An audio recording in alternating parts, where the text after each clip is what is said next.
fan pages, and every time, can't even speak, every time I see a dog video, cat video, whatever it is, lines up my day. So I'm going to contribute and cut the negative out on social by posting photos of Misty. So shout outs to start off. I looked ahead.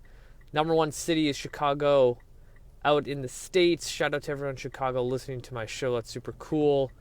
Number two is Riverside. Man, I can't speak today. Riverside in California.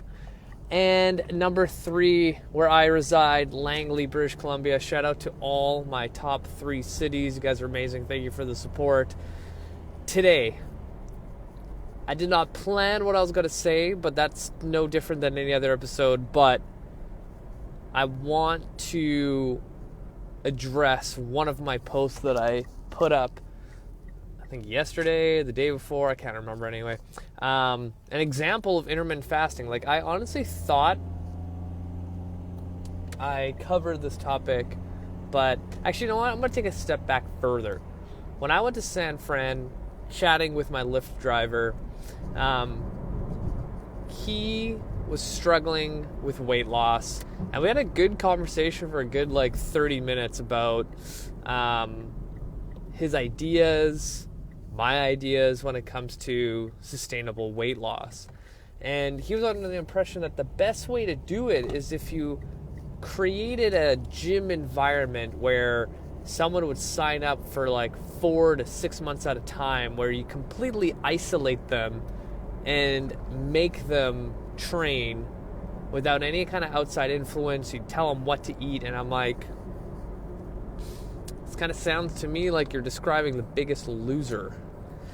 And I honestly thought, we all know that weight loss shows in general are not the best representation of what successful, weight loss looks like. If you look at majority of those contestants on these shows, they end up gaining all the weight that they lost. They end up with some weird medical issues. They end up with some stress fractures or some other kind of crap going on with their body because of the extreme nature of the show. And to me, I was like, man, I thought we have been doing a good enough job to reach, people, at least in North America, what, real weight loss looks like. And I guess, and this is why I do this show, I need to reach more people. I need to constantly feed into this platform to let everyone know that those extremes never end up the way that you want them. If you look at those shows, they only film the stuff that people want to see. They want to see the struggle. They want to see the success. And then over time, I guess people just assume that, hey, I need to do something that extreme to actually see success. But long story short, they usually don't work that way. So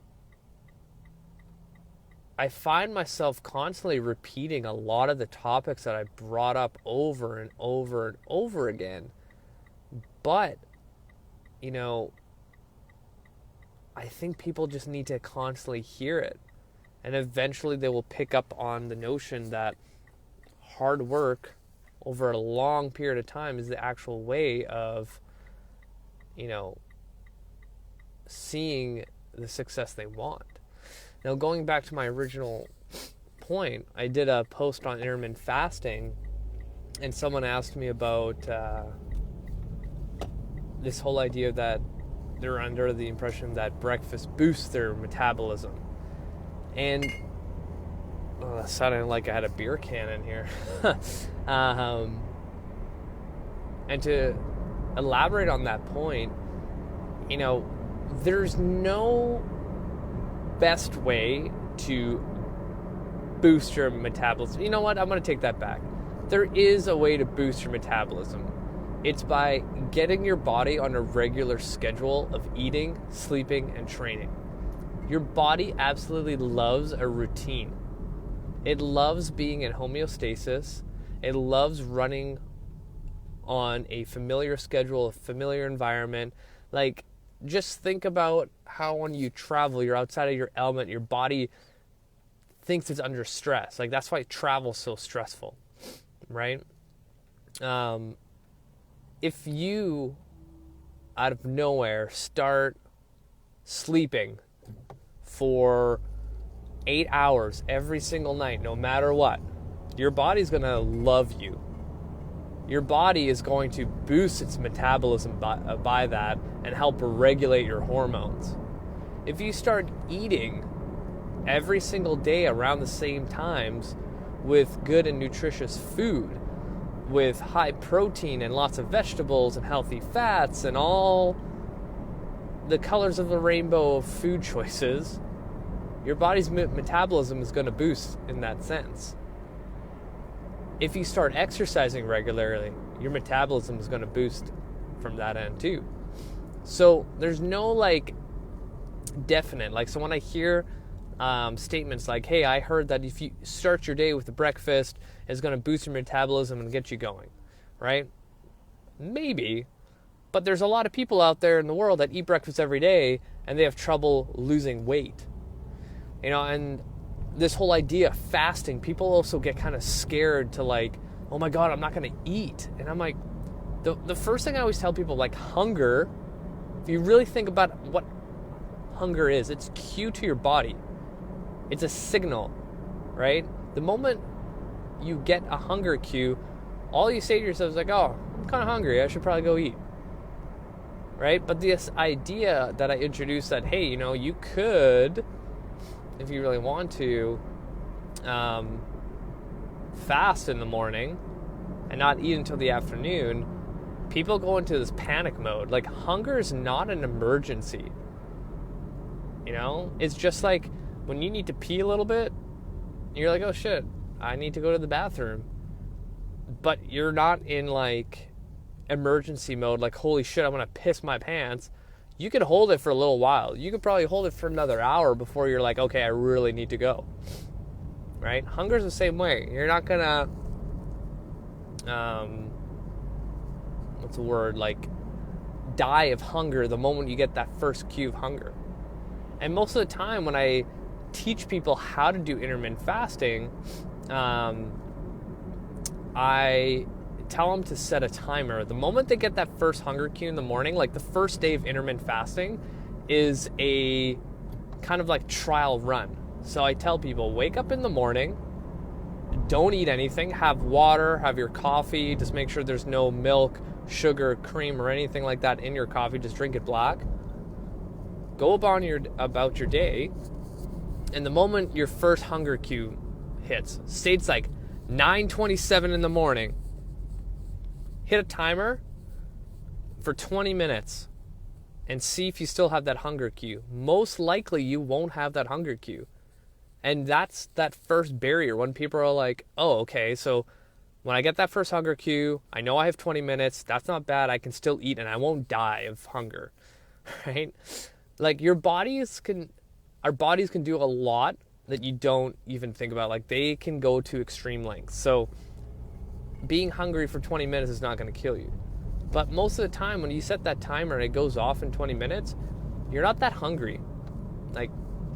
You'd be surprised. So then people get through that barrier and are oh my God, this wasn't as bad as I thought. So this whole idea of intermittent fasting is not that scary to them. But if you look at the research of fasting, there's some really interesting stuff to the point that it helps regulate your insulin levels a little bit better than eating your traditional, breakfast, lunch, and dinner with snacks in between. But that being said, you could probably find research on the other end of the spectrum where you eat 3 meals a day, including breakfast, and they're balanced meals and everything like that, and your insulin levels are pretty good, right? So fasting's kind of been this in the back of your mind type of thing for years. I personally do intermittent fasting every single day. Like today, I woke up and had my first meal at 12 o'clock. And all I drank before then was water and coffee, and that's it. So this idea of key phrases, key words that you hear in the industry, especially in the nutrition industry, like breakfast boosts your metabolism, it might not be entirely true, right? Like, go down the rabbit hole of finding these research studies. And the reason why, too, that nutrition on a whole is so controversial is it's such a young industry. So, for example, take the industry of physics. It's been around for probably 3,000 years, and there's like definite rules to the laws of physics. Like, you can't argue with the laws of physics right now. There's new theories being explained all the time, but sometimes those theories end up being, like, oh, well, we proved you wrong, so there it is. Right now with nutrition, there is no absolutes. All we really know is that eating protein with lots of vegetables and where am I going with this? Eating protein, lots of vegetables, and, sleeping enough, being active enough, and eating different kinds of foods and things like that are really, really, really good for your body. And if you don't eat in excess, you won't gain weight. Like, that's what we really, really know. And then there are pockets of the industry where they get a little more specific to whatever goals you can think of, right? That's why there's always new research coming out. But sometimes that research is not definite. Because if you actually go into, say, that example of like breakfast boosts your metabolism, it might have been a study done on 14 people that were aged 60 to 65 that have never exercised, and their current diet was so-so, and then adding them onto a 3 meal a day eating plan or a balanced meal to prove that breakfast was important, you can't say that that's completely true. Because say you do another study, but maybe you have 100 people, maybe 1,000 people, and you took them through this to see if they would actually work. Like, there's so many variables to